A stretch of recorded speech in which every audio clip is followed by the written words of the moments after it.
Hauk from Cooking by Moonlight, and I'm here today to show you how to make Mexican wedding cakes. And to start, I'm going to put a cup of softened butter into my mixing bowl.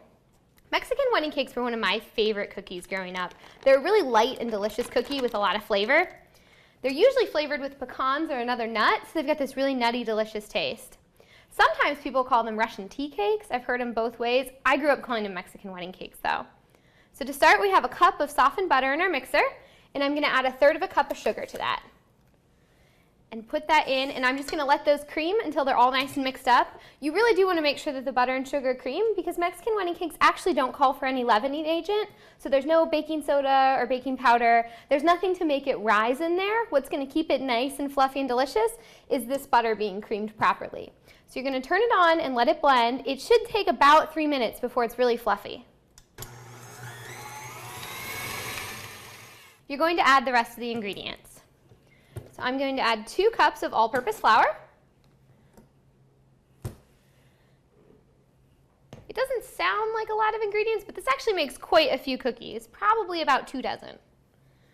All right, now that my 2 cups of flour are in there, I'm going to add 1 cup of pecans. I've ground them up a little bit finer in here. You can put them in big chunks if you like it a little crunchier. I just pulsed them in the food processor for about 30 seconds to get them all to be a nice even size. And again, that was about 1 cup of pecans. Next, I'm going to add a teaspoon of vanilla. And this just gives it some extra flavor. Sometimes people substitute the pecans for almonds, ground almonds, and then they add an almond extract. And those are actually really good too, if you're an almond fan. And finally, I'm going to add 1/4 teaspoon of salt.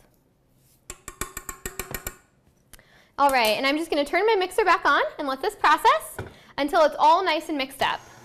Should only take a second or 2.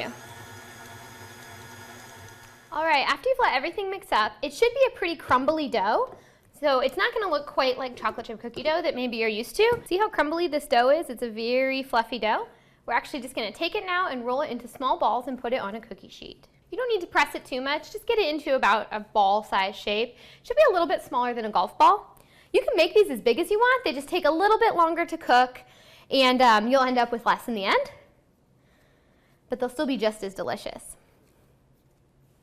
So I'm going to make 12 of these and put them on this sheet and 12 more on another sheet. And then we'll bake them in a 350-degree oven for about 8 minutes if you went with golf ball size. If you go with any larger, you'll need to increase the time they bake. And you do want to get them nice and even. If you have one that's a little bit bigger than maybe his friend's, just take a bit off and then reshape him. You want them to be even, or else one is going to be not quite done in the middle, or maybe the other ones will be burned. And after your cookies have been removed from the oven, you want to give them just about a minute or so to cool. You don't want them to cool off completely, because what we're going to do next is roll each cookie in a little bit of powdered sugar. That's what gives it that kind of iconic look where it's all nice and sugary on the outside. If you wait till they're completely cool though, the sugar isn't going to stick.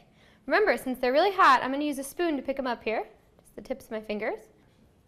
You're just going to kind of spoon sugar on top and roll them around. And those are ready to be served. All I have to do is powdered sugar the rest of them, and then we'll be all done. I'm Liz Hauk from Cooking by Moonlight, and this has been How to Make Mexican Wedding Cakes.